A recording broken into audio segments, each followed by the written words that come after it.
بسم الله الرحمن الرحيم. الحمد لله رب العالمين والعاقبة للمتقين والصلاة والسلام على نبينا محمد وعلى آله وأصحابه أجمعين. أما بعد، شرح شروط الصلاة وأركانها وواجباتها لشيخ الإسلام محمد بن عبد الوهاب بن سليمان بن علي رحمه الله تعالى، وشرح لفضيلة الشيخ العلامة عبد المحسن بن حمد العباد حفظه الله تعالى.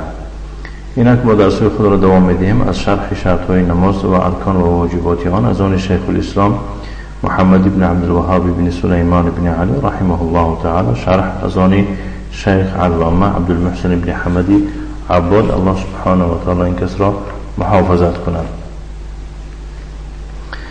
درس امروزی ما آغاز می‌یابد آنجا که گفته است قوله و الرکوع و الرفع منه، یعنی دیگر از رکنهای نماز چی می باشد؟ رکوع می باشد و از رکوع برخیستن و سجود علی الاعضاء السبعه و به 7 اعضا سجده کردن، خب و الاعتدال منه و از سجده برخیستن و الجلسه بین السجدتین و میان دو سجده نشستن و دلیل قوله تعالی و دلیل سخن او تعالی است یا ایها الذین آمنوا ارکعوا واسجدوا، و ای کسانی که ایمان آوردید رکوع کنید و سجود کنید. در وامشین که واعبدوا ربکم وافعلوا الخیر لعلکم تفلحون، و پروردگارتان را عبادت کنید و کار خیر انجام دهید تا رستگار شوید. سوره حج آیه 77. والحديث عنه صلى الله عليه وآله وسلم، و از او صلی الله علیه و آله و سلم حدیث آمده است اونجا که فرمود امرت ان اسجد علی 7 اعظم، یعنی من مأمور شدم که به 7 اعضا سجده کنم. حدیث بخاری مسلم از لفظی یا که بگیم حدیث عبدالله بن عباس بن عبدالمطلب روایت میکنم. خب و الطمأنینة فی جمیع الافعال، و در جمیع ارکان آرامی را رعایت کردن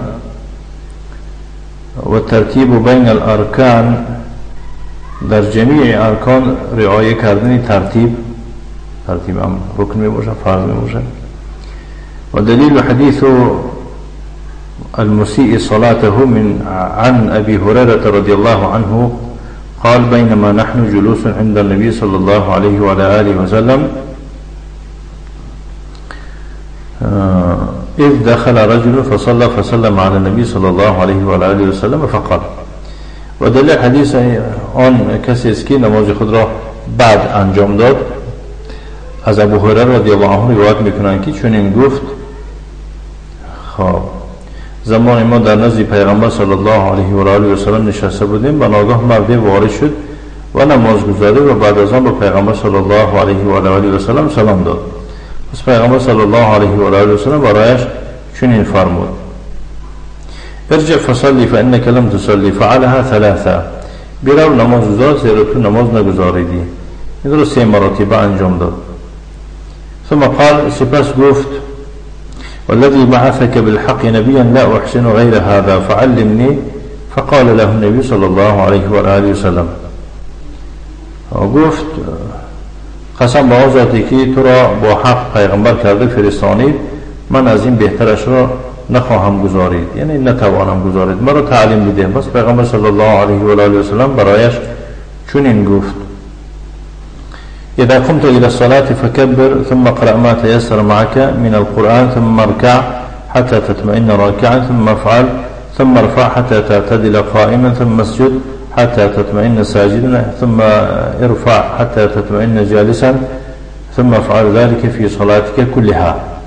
یعنی چون به نماز برخیزی تکبیر بگو و همراه خود از قرآن چرا که میسر شود قرائت بکن، بعد از آن رکوع بکن حتی در رکوع آرام گیری، بعد از آن برخیز حتی یعنی قامتت رو راست کنی، بعد از آن سجده بکن حتی در سجده آرام گیری، بعد از آن برخیز تا نشسته آرام گیری.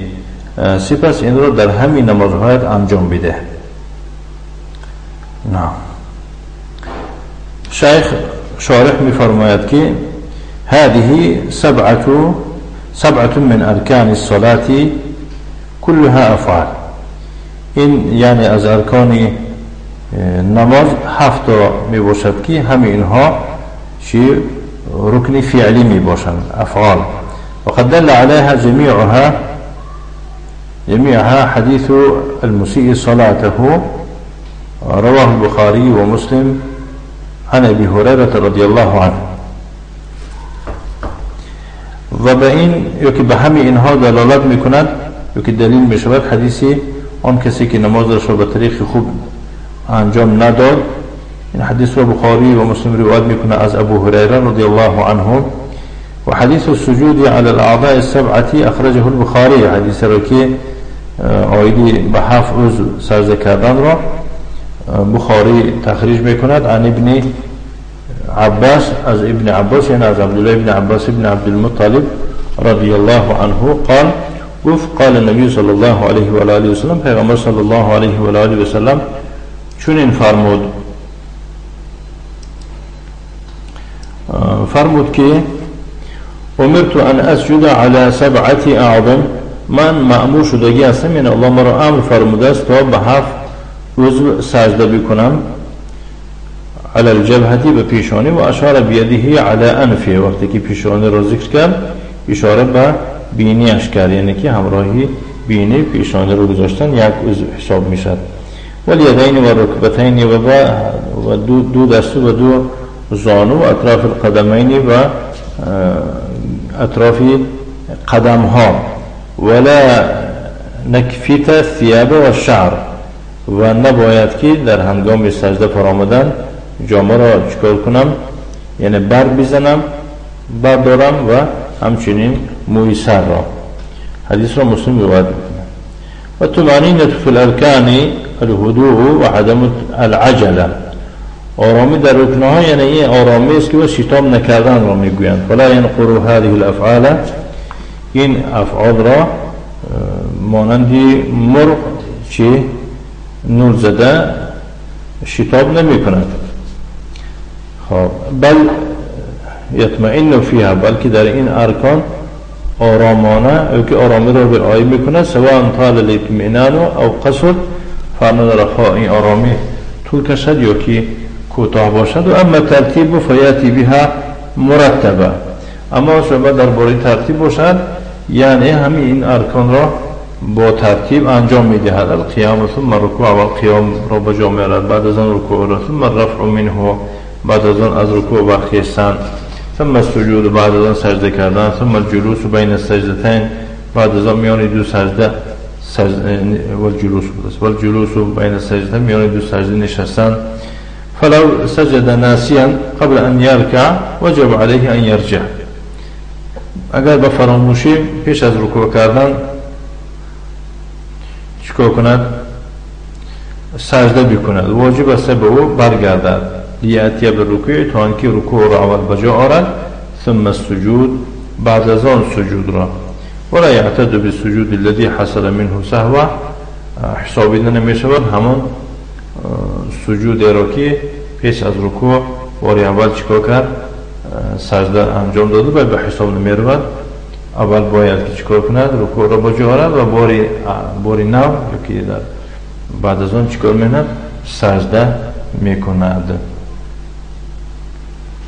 نكتفي وصلى الله وسلم على نبينا محمد وعلى آله وأصحابه وسلم تسليما مزيدا، والحمد لله رب العالمين.